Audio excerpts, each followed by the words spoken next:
आपण बघतोय जमीन गैरव्यवहार प्रकरणामध्ये मुद्रांक शुल्क विभागाच्या तक्रारीनंतर गुन्हा दाखल झालेला आहे। तिघांवर गुन्हा दाखल झालाय। मात्र हा गुन्हा शीतल तेजवानी, दिग्विजय पाटील आणि त्यासोबतच रवींद्र तारू जे उपनिबंधक आहेत यांच्यावर दाखल करण्यात आलाय। एका भागीदारावर गुन्हा दाखल होतोय, दुसऱ्या भागीदारावर गुन्हा दाखल झालेला नाही आणि सवाल उपस्थित होतोय पार्थ पवारांवर गुन्हा दाखल होणार की नाही हा सवाल झी24 तास विचारतोय।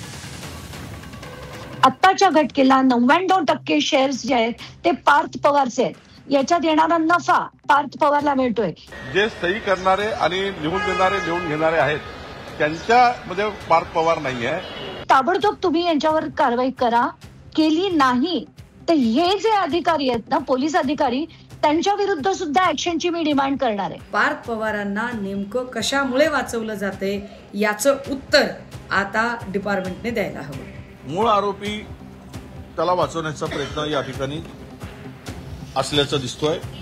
झी24 तासनं पुण्याच्या कोरेगाव परिसरातील 40 एकर जमीन गैरव्यवहार प्रकरणाचा पर्दाफाश केलाय। दरम्यान यानंतर आता गुन्हे दाखल व्हायला सुरुवात झाली आहे। मात्र या प्रकरणात अजित पवारांचे पुत्र पार्थ पवारांना अभय देण्यात आलंय का असा प्रश्न उपस्थित करण्यात येतोय। कारण या प्रकरणात मुद्रांक शुल्क विभागाच्या तक्रारीनंतर बावधन पोलीस स्थानकात 3 जणांविरोधात गुन्हा दाखल करण्यात आलाय। अमिडिया कंपनीतील भागीदार दिग्विजय पाटील, जमिनीची विक्री करणाऱ्या शीतल तेजवानीसह दुय्यम निबंधक रवींद्र तारू विरोधात गुन्हा दाखल करण्यात आलाय। जमीन गैरव्यवहार प्रकरणामध्ये दिग्विजय पाटील, शीतल तेजवानीवर गुन्हा दाखल करण्यात आलाय। मात्र पार्थ पवारांवर गुन्हा दाखल नाही। आपसात संगनमत करून सरकारची फसवणूक केल्याचा ठपका ठेवण्यात आलाय। मुद्रांक कार्यालयाच्या तक्रारीनंतर हा गुन्हा दाखल करण्यात आलाय। पार्थ पवार अमेडिया कंपनीचे भागीदार आहेत, तरीही गुन्हा दाखल का नाही असा सवाल विरोधकांनी केलाय। गुन्हा दाखल झालेले दिग्विजय पाटील हे पार्थ पवार यांचे मामे भाऊ आहेत। जो गुन्हा दाखल आहे बावधन पोलिसांना, त्या गुन्ह्याच्या तपासाच्या अनुषंगानं जो वादग्रस्त दस्त होता तो दस्त आज दुय्यम निबंधक कार्यालयातून हस्तगत करण्यात आलेला आहे। त्या अनुषंगानं आता पुढील तपास करत आहोत। सर, पार्थ पवारांचं नाव या दस्तावरती कुठे आढळून आलंय किंवा त्यांची स्वाक्षरी वगैरे काही संबंध आढळून आले? याच्यात खरेदी घेणार म्हणून दिग्विजय पाटील यांनी एकट्याने सही केलेली आहे आणि त्या पद्धतीनं आता दस्त हस्तगत केलेला आहे। पुढे जे तपासात निष्पन्न होईल ते आपल्याला सूचित केलेलं आहे। पार्थ पवारांविरोधात गुन्हा न दाखल झाल्यामुळे अंजली दमानिया चांगल्याच आक्रमक झाल्यात। कंपनीत 99% शेअर्स असताना देखील पार्थ पवारांवर गुन्हा दाखल का केला नाही असा सवाल त्यांनी उपस्थित केलाय। दरम्यान यानंतर चंद्रशेखर बावनकुळे यांनी देखील प्रत्युत्तर दिलंय।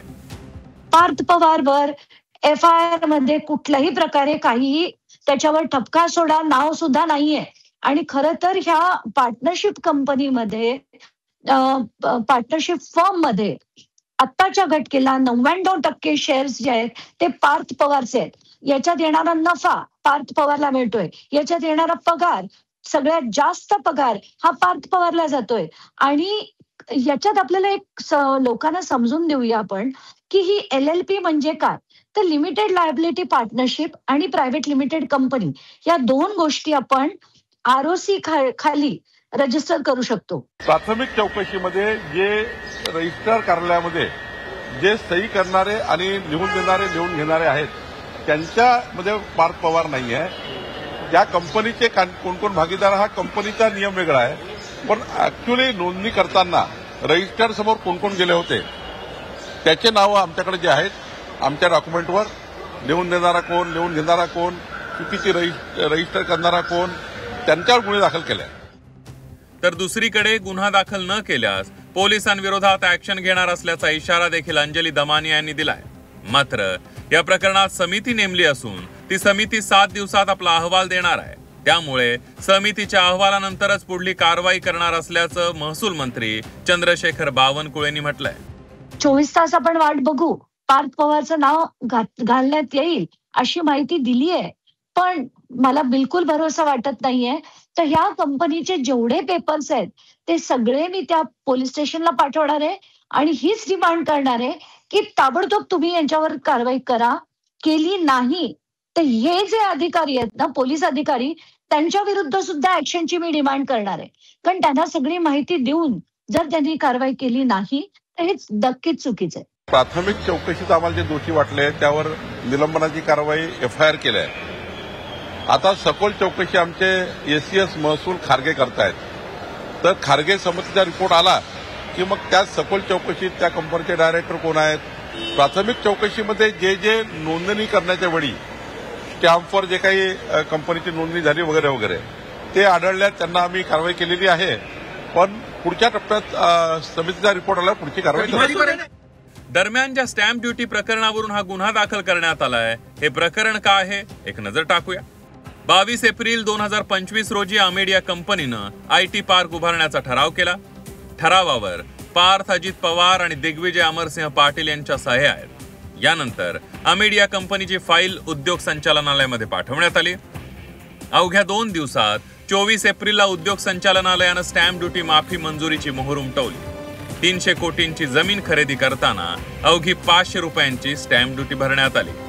अजितदादा म्हणतात की जे व्हायचं ते संविधानाच्या नियमाच्या चौकटीत राहून झालं पाहिजे.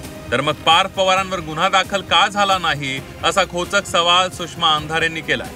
तर मूळ आरोपीला वाचवण्यासाठीचाच प्रयत्न सुरू असल्याचं काँग्रेस नेते विजय वडेट्टीवारांनी म्हटलंय. यातल्या शीतल तेजवानी आणि पाटील यांच्यावर सुद्धा गुन्हा दाखल झाला आहे. मग जर सगळं संविधानाने करायचंय आणि संविधानात सांगितलंय की कायद्यासमोर सगळे समान आहेत, तर मग पाटलांवर गुन्हा दाखल होतो आणि पार्थ पवारांवर गुन्हा दाखल होत नाही. कदाचित हे राज्याचे उपमुख्यमंत्री आणि न्यायप्रिय असणाऱ्या अजितदादांना सुद्धा अजिबात मानवणारे नसेल.